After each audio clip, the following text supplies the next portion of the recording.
Bonjour à tous, bienvenue à notre méditation quotidienne. Nous sommes dans le psaume 46, un psaume magnifique, un psaume qui a été médité par plusieurs personnes au fil des âges.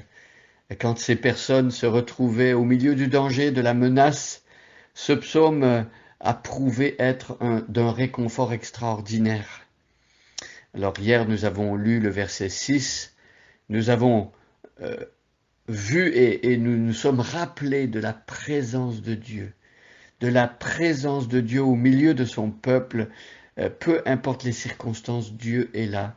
Et c'est Dieu qui fait toute la différence lorsque le peuple de Dieu traverse des moments difficiles. Eh bien, il est rassurant. Il est bienfaisant de savoir que Dieu est au milieu de son peuple. Il est comme un fleuve qui réjouit son peuple, qui renouvelle son peuple.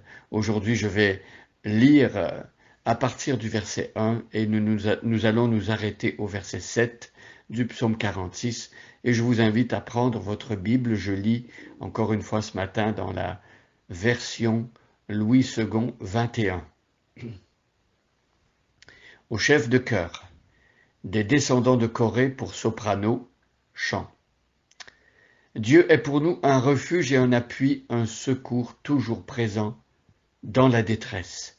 C'est pourquoi nous sommes sans crainte quand la terre est bouleversée et quand les montagnes sont ébranlées au cœur des mers et que les flots de la mer mugissent et écument et se soulèvent jusqu'à faire trembler les montagnes. Pause. Les bras d'un fleuve réjouissent la ville de Dieu, le sanctuaire des demeures du Très-Haut. Dieu est au milieu d'elle, elle n'est pas ébranlée, Dieu la secourt dès le point du jour. Des nations s'agitent, des royaumes sont ébranlés, et il fait entendre sa voix, et la terre tombe en défaillance. Verset 7, celui sur lequel nous nous concentrons maintenant, des nations s'agitent, des royaumes sont ébranlés. N'est-ce pas que là nous avons en résumé, en capsule, toute l'histoire de l'humanité depuis Genèse 3. Le psaume 2 nous résume bien la situation. Pourquoi ce tumulte parmi les nations? Et voilà, depuis que l'homme s'est éloigné de Dieu, depuis que l'être humain a décidé de faire son chemin tout seul, indépendant de Dieu, le fruit de cela est désastreux pour l'être humain.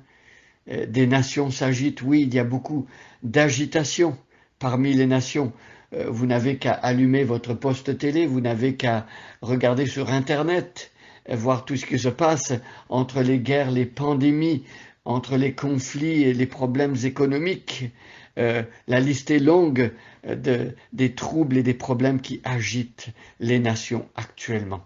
Pourtant, Dieu n'a pas créé l'être humain pour qu'il soit agité de la sorte, pour qu'il vive toutes sortes de ces dérèglements, pour qu'il vive dans le trouble en permanence.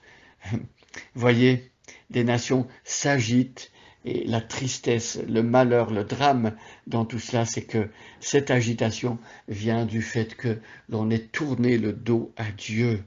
Des nations s'agitent, des royaumes sont ébranlés.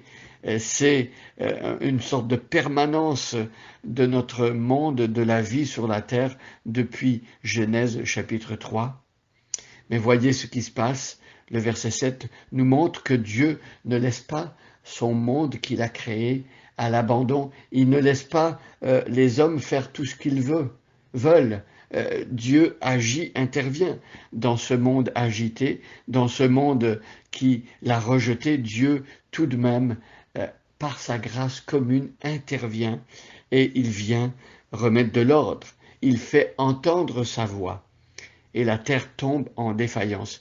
Il suffit d'une action souveraine de Dieu dans ce monde agité pour que le monde tout à coup remarque.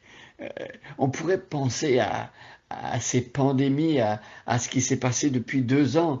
Et c'est incroyable de penser qu'un tout petit virus ait mis le monde entier en arrêt pendant si longtemps. N'est-ce pas un peu ce que nous retrouvons dans le verset 7 ici? Dieu fait entendre sa voix, Dieu intervient d'une manière parfois insoupçonnée, et voilà que la terre tombe en défaillance. Euh, Tout cela pour nous rappeler, en fait, que nous ne contrôlons pas le monde. Nous ne sommes pas maîtres de notre propre barque. Nous ne savons pas ce que le lendemain nous réserve.